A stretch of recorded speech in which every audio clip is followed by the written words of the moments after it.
Well, color me shocked. Color me shocked that this is going to happen. Man, remember I talked about censorship? Biden laptop scandal to curry favor with Biden-Harris administration. Oh, we're returning back to this gem. This little gem.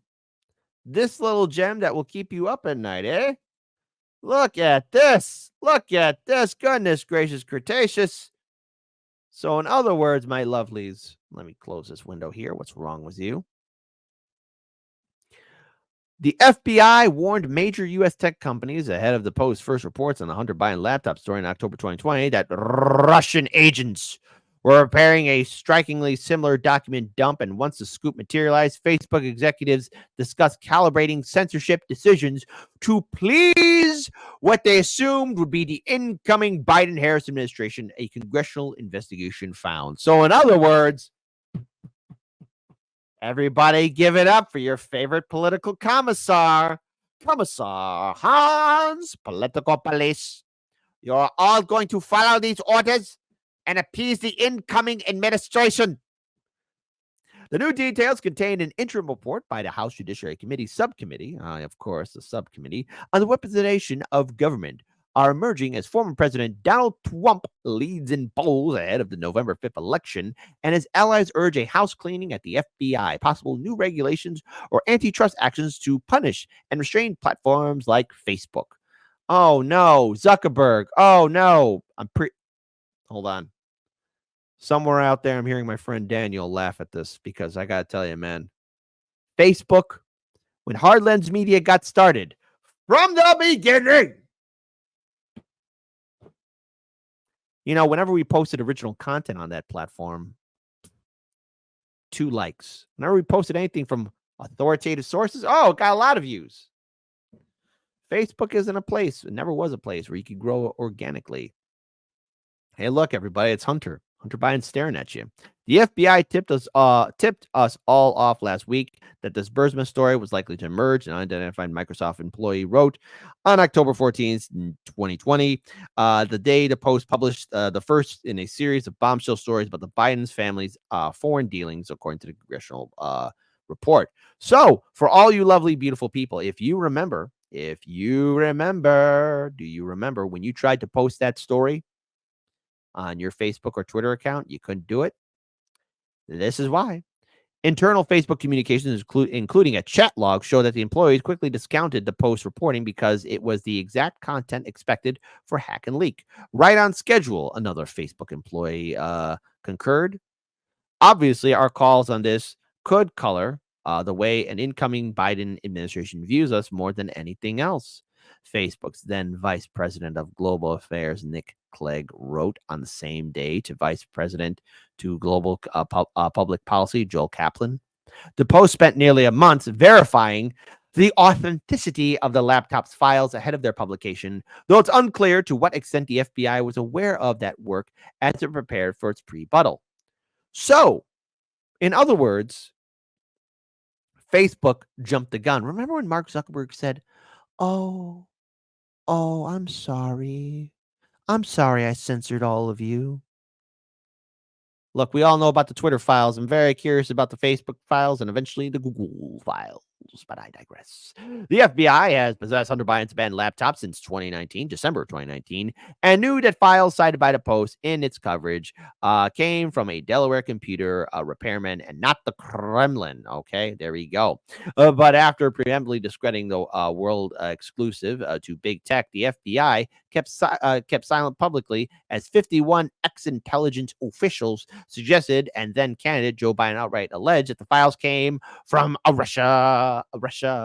The Post reporting showed that Biden, while vice president, interacted with international business associates of his son Hunter and brother James, including in countries where he helped steer U.S. policies such as China and Ukraine. And why is this page 6 stuff showing up here? Okay, come on.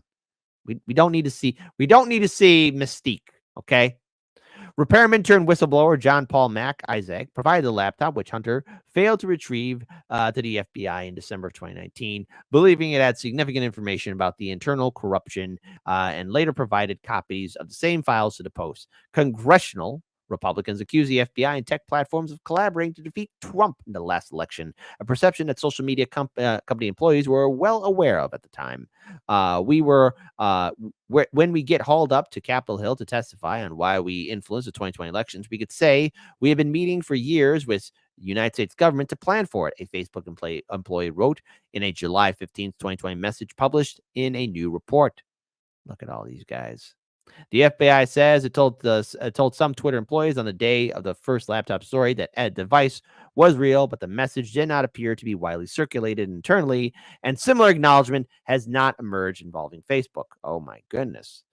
If the FBI's intent was truly to help social media companies combat actual foreign influence operations, the FBI should have shared the single most important fact. The influence peddling allegations in the Post story were based off real, credible information, including information in the FBI's possession, says Republican drafted report compiled under Subcommittee Chairman Jim Jordan. The FBI failed to do so. I can't show that picture because Hunter's not looking too well. The FBI failed to do so, while the FBI eventually conceded that it had no indication that the allegations of the Post story were Russian disinformation. Only after an FBI agent mistakenly revealed to Twitter that the laptop was real, the FBI still withheld the fact that it seized and authenticated Hunter Biden's laptop months prior. So what can we learn from this? What can we learn from this? What can we learn from this? They knew. They knew. They knew all along. They knew. They knew of the laptop. They knew of it, but yet how many times were we all told to shut up and follow orders? How many times were we all told to shut up and that the Hunter Biden laptop was nothing more than a Coca-Cola classic Russian disinformation?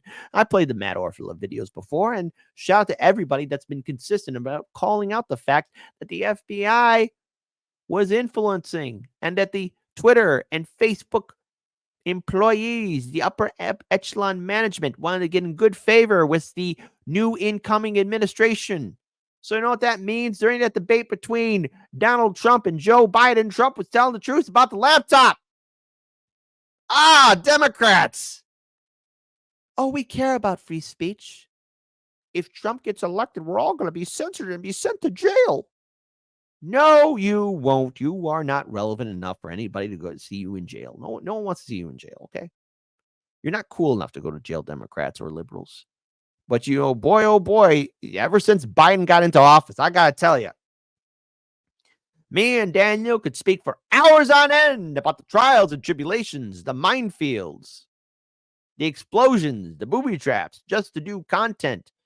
So many of our colleagues in independent media lost their ability to make income and work and do the projects that they love.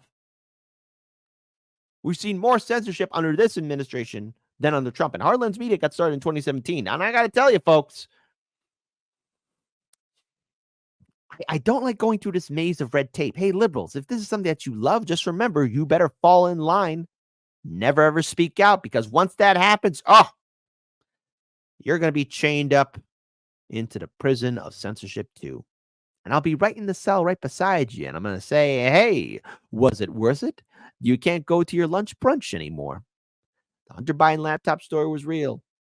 And it clearly shows that a lot of these people in charge of social media, you wonder why maybe a post isn't gaining a lot of traction? It's because they want to make sure that no one sees it.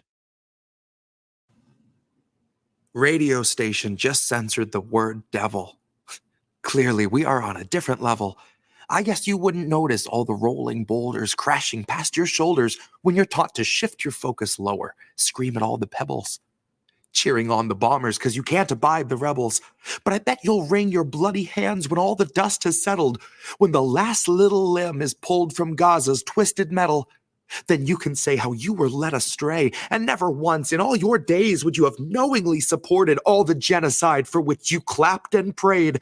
But they baited you with unconfirmed blurbs about babies until you were filled with rage.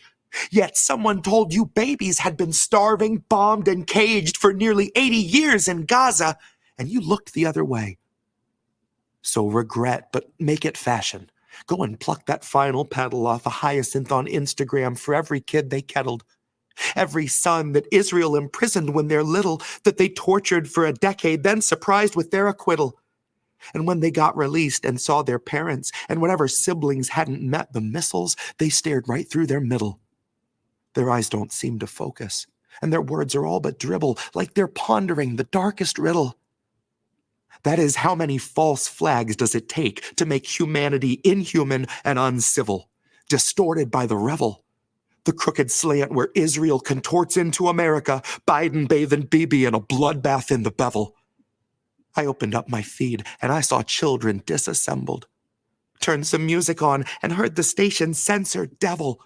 Imagine thinking Doja Cat's a threat to moral fabric in the single largest terror cell that ever felled a temple, that ever sparked a cleansing, that ever burned a market, that ever raped with bayonets or carpet-bombed apartments, that ever turned your water off and left you in the darkness, left you doing surgery on children while they're conscious. You sing the devil's praises every time you sing our anthem. You sing a hymn to him that watched us birth a million phantoms. You'll proudly wave his flag, and yet you will not name the devil? Well, clearly, we are on a different level. I can give you names, shit, I'll give you several. They say the devil wears a different face for every general, like a composite of the char he brought to fields of emerald, and the wail of every childhood we made ephemeral. So who else has left the stain of blood on everything they touch? Who else can starve civilians and they don't so much as blush?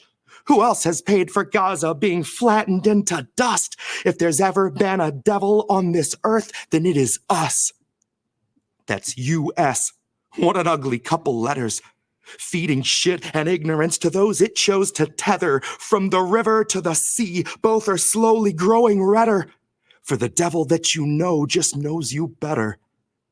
It knows every gut reaction it could ever make you feel. It knows fear is that which wakes you up and gets you on your wheel. It knows just the kind of story that will justify its war. And the scripts are wrapped for World War IV.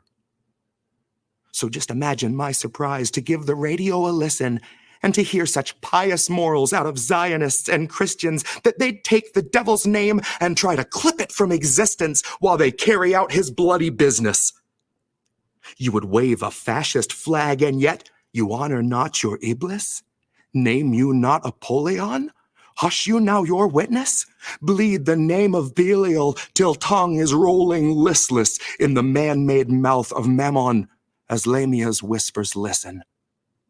When carts are wheeling bodies through the cities that we crushed, and the very air is rotten with decay of all that was, who else would censor devil yet behave as Legion does? If there's ever been a devil on this earth, then it is us. U.S., but not a unity of souls. More a mass of corporations turning houses into holes, turning people into puppets, turning puppets into mold, turning mold into nutrition bars worth their weight in gold because they're bombing every bakery and burning every field with phosphorus that never once has wanted for a meal. The devil wears a mask and it delights in the reveal, in that moment where the face is let to peel. We do not love the underdog. We do not cheer the rebels. We lust for all their blood until the dust has finally settled. Then pity just ourselves that we were so misled to revel. Proudly wave his flag, and yet we will not name the devil.